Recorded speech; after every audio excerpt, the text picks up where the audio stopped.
ഞാൻ അവരുടെ കൂടെ ഇത്ര ദിവസം നിന്നിരുന്നത്. ഇപ്പൊ രണ്ടാം സമരം തുടങ്ങിയപ്പോ ഞാൻ ഇങ്ങോട്ട് പോകുന്ന കാര്യം എന്താണെന്ന് വെച്ചാല് നീതിയായിട്ടില്ലല്ലോ. ഇപ്പൊ നീതി കിട്ടിയല്ല. നീതി കിട്ടാതെ സമരം നിർത്തണം. ഞങ്ങളോട് മരിച്ചു വീണാല് മാത്രമേ ഞങ്ങളൊന്ന് പിന്മാറുള്ളൂ. അല്ല കുറച്ച് ആൾക്കാർ വിചാരിച്ചോണ്ട് ഇത് സമരം നിർത്തണമെന്ന് പറഞ്ഞാല് ഞങ്ങൾ നിർത്തിയൊന്നുമില്ല. അതായത് 2-3 പേര് തീരുമാനിക്കുന്ന കാര്യമാണ്. 610 കുടുംബങ്ങളുടെ കാര്യമാണിത്. അല്ലാതെ ഒരാളുടെ 2 ആൾ 5 ആളുടെ ഭൂമിയല്ലത്. 610 കുടുംബങ്ങൾ താമസിക്കുന്ന ഭൂമിയാണ്. അവരോടൊക്കെ വിളിച്ച് ചോദിക്കണം സമരം നിർത്തണോ വേണ്ടെന്ന്. ഇവരതൊന്നും ചോദിക്കാതെ സമരം നിർത്തിയേക്കണത്. ചേട്ടാ നമസ്കാരം. നമസ്കാരം. ചേട്ടാ പേരെന്തായിരുന്നു? പേര് ബെന്നി കല്ലുങ്കൽ. ചേട്ടാ ഇപ്പോ ഈ ഭൂസംരക്ഷണ സമിതി മുനമ്പം അവർ ഈ സമരം ഈ പള്ളിയുടെ അങ്കണത്തിലുണ്ടായിരുന്നത് അവസാനിപ്പിച്ചതിന്റെ ഒരു കാരണം എന്താണ്? അതിനുശേഷം ഇപ്പോ പുറത്ത് വീണ്ടും മുനമ്പത്തെ സാധാരണക്കാരായിട്ടുള്ള ജനങ്ങൾ സമരവുമായിട്ട് പള്ളിക്ക് കോമ്പൗണ്ടിന് പുറത്തേക്ക് വന്നിരിക്കുകയാണ്. എന്താണ് ഇതിന്റെ ഒരു കാരണം? എന്താണ് കാരണം എന്ന് പറഞ്ഞത് ഒരാൾക്കാരോടും ഇവര് ചോദിച്ചിട്ടില്ല. ഈ 2024 ഒക്ടോബർ 13 സമരം തുടങ്ങിയന്ന് ഒക്ടോബർ 13, 14 2 ദിവസം നിരാഹാരം ഇരുന്നൊരു വ്യക്തിയാണ് ഞാൻ. അതുകൂടാതെ മൂന്നാമത്തെ ദിവസം വരുന്നത് ഫിലിപ്പ്, സന്ധ്യ ഫിലിപ്പ്, അങ്ങനെയുള്ള ആൾക്കാർ ഇങ്ങനെ തുടർന്നുകൊണ്ട് വന്ന സമരമാണിത്. അത് എന്തോരം ജനങ്ങളാണ് ഇതിന് സമരത്തിന് വേണ്ടി ഇവിടെ ഐക്യദാർഢ്യം പ്രഖ്യാപിച്ചു വന്നത്. അതുകൂടാതെ ഇവിടെയുള്ള ജനങ്ങൾ മൊത്തം നിരാഹാരം ഇരുന്നതല്ലേ, 1 കൊല്ലവും 2 മാസവും നിരാഹാരം ഇരുന്നതല്ലേ. അവരോടൊക്കെ ഒന്നും ആലോചിക്കാതെ ഇവരൊരു സുപ്രഭാതത്തില് ഈ സമരം നിർത്തേണ്ട വല്ല കാര്യമുണ്ടാ? എല്ലാവരും വിളിച്ചുകൂട്ടിയിട്ടൊക്കെ വേണ്ട ചോദിക്കാനായിട്ട്. ഇപ്പോഴും ഞങ്ങൾ വഞ്ചിതരായൊക്കെയല്ലേ, ഞങ്ങൾ ആരെ വിശ്വസിക്കും? ഈ നിങ്ങളിപ്പോ ഇപ്പോഴത്തെ നിങ്ങളുടെ അടിസ്ഥാനപരമായിട്ടുള്ള പ്രശ്നം എന്താണ്? കരമടക്കാനുള്ള ഒരു അവകാശം ഇപ്പോൾ കോടതി അനുവദിച്ചിട്ടുണ്ടെങ്കിൽ പോലും നിങ്ങൾ ഈ പറയുന്ന വിഷയം എന്താണ്? നിലവിൽ ഇപ്പോൾ സമരം തുടർന്നു പോകാനുള്ള കാരണം? സമരം തുടർന്നു പോകാന്ന് പറഞ്ഞാൽ ഞങ്ങൾക്ക് ഇപ്പോഴും കേസൊക്കെ കോടതി കിടക്കല്ലേ. ട്രിബ്യൂണലിൽ കേസ് കിടക്കണ്. പിന്നെയും അവര് സുപ്രീം കോടതിയിൽ പോകാൻ പോകുന്നുണ്ട്.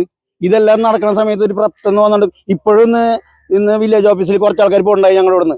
അവരോട് പറഞ്ഞ റിമാർക്കോട് കൂടിയാണ് ഇത് ചെയ്തു തരുള്ളൂ പറഞ്ഞേക്കണത്. അപ്പോഴും നേരത്തെ 3 കൊല്ലം ഞങ്ങൾ കരവടച്ചിരുന്നേച്ച് KN ഉണ്ണികൃഷ്ണൻ ഇവിടെ വന്ന് പറഞ്ഞിട്ട് 3 കൊല്ലം കരവടച്ച് കഴിഞ്ഞപ്പോൾ അവര് പറഞ്ഞത് വഖഫ് ബോർഡിന്റെ ആസ്തിയിലോട്ടാണ് പോയിരുന്നത്. ഞങ്ങൾ അടച്ചിരുന്നത്. ഇപ്പോഴും ഞങ്ങൾ വഞ്ചിതായിക്കൊണ്ടിരിക്കുകയല്ലേ. ഇപ്പൊ ഇലക്ഷൻ വന്നപ്പോ ഇവര് പെട്ടെന്നൊരു സുപ്രഭാതത്തിൽ വന്നിട്ട് ഇങ്ങനെ പറഞ്ഞാൽ എങ്ങനെ ശരിയാണത്? പെട്ടെന്ന് സമരം നിർത്തി. എന്താണെന്നൊരു പിടുത്തവും കിട്ടണില്ല. ഇവിടെയുള്ള ജനങ്ങളോട് ആരോടും തിരക്കാതെയാണ് ഇവര് സമരം നിർത്തിയേക്കണത്. ഞങ്ങൾ ഇപ്പോഴും വഞ്ചിക്കപ്പെട്ടില്ല. ഞങ്ങൾ ഈ കടലിൽ പോണ ആൾക്കാരല്ലേ. ഞങ്ങൾ 14 വയസ്സ് തുടങ്ങി കടലിൽ പോണ ഒരു വ്യക്തിയാണ്. ഇപ്പൊ 61 വയസ്സായി. ഞാൻ ഇപ്പോഴും കടലിൽ പോയിരിക്കുന്ന ഒരു വ്യക്തിയല്ലേ. ഞാൻ ഇത്രയും നാളും കഷ്ടപ്പെട്ടുണ്ടാക്കിയ മുതലാണ് ഇവിടെ കിടക്കണത്. ഇപ്പോഴും ഇവിടെ ഒരു ആസ്പത്രി ഇല്ല, ഒരു റേഷൻ കടയില്ല, ഒരു മെഡിക്കൽ ഷാപ്പില്ല, ഒന്നും. എല്ലാത്തിനും അക്കരയിൽ പോണം ഞങ്ങൾ ഇപ്പോഴും. ഈ പാലം ഇപ്പോഴല്ലേ ഈ പാലവും ഇങ്ങനെയുള്ള കെട്ടിടങ്ങളൊക്കെ വന്നത്. ഇത് കഴിഞ്ഞപ്പോ ഇവര് അവരുടെ ഭൂമിയാണെന്ന് പറഞ്ഞിട്ടുണ്ടോ ഞങ്ങൾ വിട്ടുകൊടുക്കുന്നുണ്ടാ? ഇപ്പോ ഈ വഖഫ് ബോർഡിന് അനുകൂലമായിട്ട് കഴിഞ്ഞ ഭൂസംരക്ഷണ സമിതി അല്ലെങ്കിൽ ആ ഒരു സമരത്തിന് നേതൃത്വം നൽകിയ ആളുകൾ അവർക്കൊപ്പം നിന്നുവെന്ന് നിങ്ങൾക്ക് തോന്നുന്നുണ്ടോ? അങ്ങനെ എന്തെങ്കിലും ഒരു സംശയം നിങ്ങളെ മനസ്സിലുണ്ടോ? അത് എനിക്കറിയാൻ പാടില്ല. അത് എന്താണ് ഇതിനകത്ത് നടന്നേക്കണ ചതി എന്നുള്ളത് പിടുത്തം കിട്ടിയിട്ടില്ല. പെട്ടെന്നൊരു സുപ്രഭാതത്തിൽ അതായത് തന്നെ എന്റെ നമ്പറൊക്കെ അവർ ബ്ലോക്ക് ചെയ്ത് വെച്ചേക്കായിരുന്നു. ഞാൻ വിളിച്ചിട്ടൊന്നും കിട്ടണ്ടായിരുന്നില്ല അവരാ. ഞാൻ അവരുടെ കൂടെ ഇത്ര ദിവസം നിന്നിരുന്നത്. ഇപ്പൊ രണ്ടാം സമരം തുടങ്ങിയപ്പോ ഞാൻ ഇങ്ങോട്ട് പോകുന്ന കാര്യം എന്താണെന്ന് വെച്ചാല് നീതിയായിട്ടില്ലല്ലോ. ഇപ്പൊ നീതി കിട്ടിയല്ല. നീതി കിട്ടാതെ സമരം നിർത്തണം. ഞങ്ങളോട് മരിച്ചു വീണാല് മാത്രമേ ഞങ്ങളൊന്ന് പിന്മാറുള്ളൂ. അല്ല കുറച്ച് ആൾക്കാർ വിചാരിച്ചോണ്ട് ഇത് സമരം നിർത്തണമെന്ന് പറഞ്ഞാല് ഞങ്ങൾ നിർത്തിയൊന്നുമില്ല. അതായത് 2-3 പേര് തീരുമാനിക്കുന്ന കാര്യമാണ്. 610 കുടുംബങ്ങളുടെ കാര്യമാണിത്.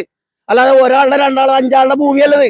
610 കുടുംബങ്ങൾ താമസിക്കുന്ന ഭൂമിയാണ്. അവരോടൊക്കെ വിളിച്ച് ചോദിക്കണം സമരം നിർത്തണോ വേണ്ടെന്ന്. ഇവരതൊന്നും ചോദിക്കാതെ സമരം നിർത്തിയേക്കണത്. ഈ ഒരു വിഷയവുമായി ബന്ധപ്പെട്ടുകൊണ്ട് ഈ ഭൂസംരക്ഷണ സമിതിയുടെ കൺവീനർ അടക്കമുള്ള ആളുകളോട് സംസാരിച്ചിരുന്നില്ലേ? എന്തിനാണ് അവരോട് സംസാരിക്കണത്? അവര് ചതിയല്ലേ ചെയ്തേക്കണത്. ഈ ചതി ആൾക്കാരോട് നമ്മൾ സംസാരിക്കേണ്ട ആവശ്യമുണ്ടാ? മനസ്സിലായ? അവര് ഞങ്ങളോട് ചതിക്കുക. ഞങ്ങളോടൊന്നും ചോദിച്ചിട്ടില്ല. ഞാൻ പറഞ്ഞില്ലേ ഒക്ടോബർ 13 2024 ഒക്ടോബർ 13 2 ദിവസം തുടക്കത്തിൽ നിരാഹാരം എന്നൊരു വ്യക്തിയാണ് ഞാൻ. മനസ്സിലായ? എന്നോടും കൂടി ചോദിക്കാതെയാണ് അവര് നിർത്തിയേക്കണത്. നമസ്കാരം. ദേവസിപള്ളിപ്പറമ്പിൽ. ചേട്ടാ ഇപ്പോ ഈ ബഹുമാനപ്പെട്ട ഹൈക്കോടതിയുടെ ഒരു റിപ്പോർട്ട് അല്ലെങ്കിൽ ഒരു വിധി വന്നിരുന്നല്ലോ, മുനമ്പത്തെ ജനങ്ങൾക്ക് കരമടക്കാമെന്നുള്ളത്.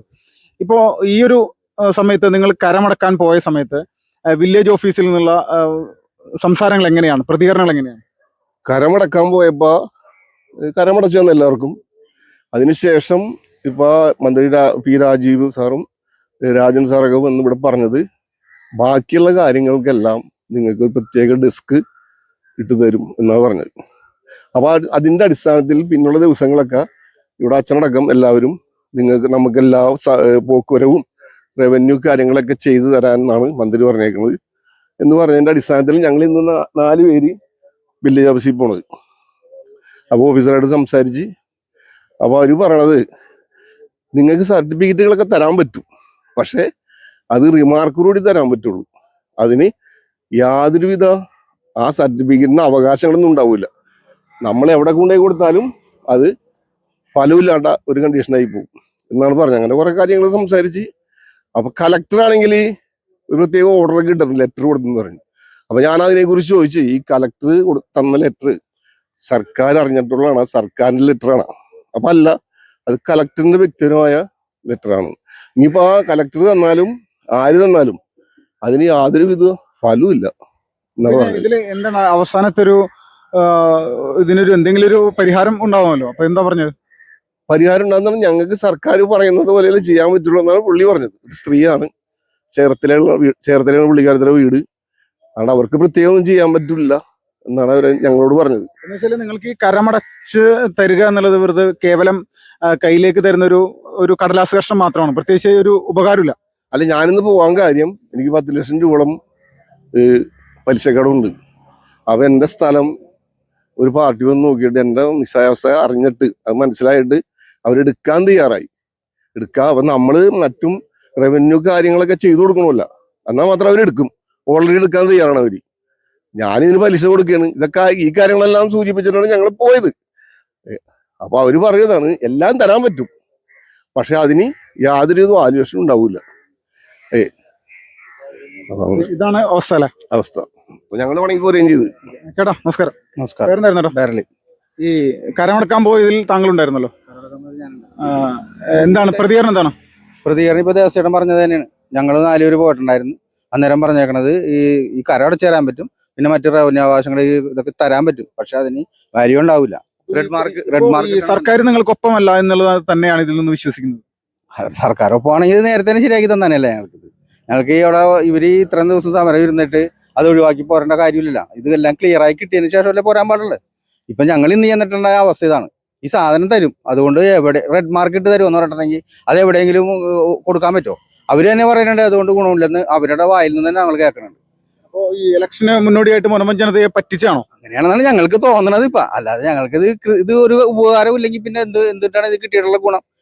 ഞാൻ നേരത്തെ കരമടച്ചുകൊണ്ട് വന്നു. ഇന്ന് ഈ കാര്യം അറിയാൻ വേണ്ടി ആ സ്നേഹിതന്റെ ചേട്ടന്റെ ഈ കടത്തിനെ പറ്റി പറഞ്ഞപ്പോ ഞങ്ങളൊക്കെ ഒന്ന് പോയി നോക്കിയാണ്. എല്ലാവരും അച്ഛനൊക്കെ പറയേണ്ടത് എല്ലാം റെഡിയായെന്ന് ഇവിടെ പള്ളിയിൽ വിളിച്ച് പറഞ്ഞിട്ടുണ്ട്. അപ്പൊ അതൊന്ന് അന്വേഷിക്കാൻ വേണ്ടി പോയതാണ്. അന്വേഷിച്ചപ്പോ ഉള്ള സംസാരം ഇങ്ങനെയാണ്. ഈ സാധനം കിട്ടിക്കഴിഞ്ഞാൽ വലിയ ഗുണമൊന്നുമില്ല. ഇതുകൊണ്ട് ആ സാധനം മേടിച്ച് വരക്കാത്ത നോക്കാൻ മാത്രമേ, അല്ലാണ്ട് സൊസൈറ്റിക്ക് കൊടുത്താലാ എവിടെയെങ്കിലും കൊടുത്താൽ ഇന്ന് പണയം വെക്കാൻ പറ്റുമെന്ന് തോന്നണില്ല. ആ വിധത്തിലാണ് അവർ പറഞ്ഞേക്കുന്നത്.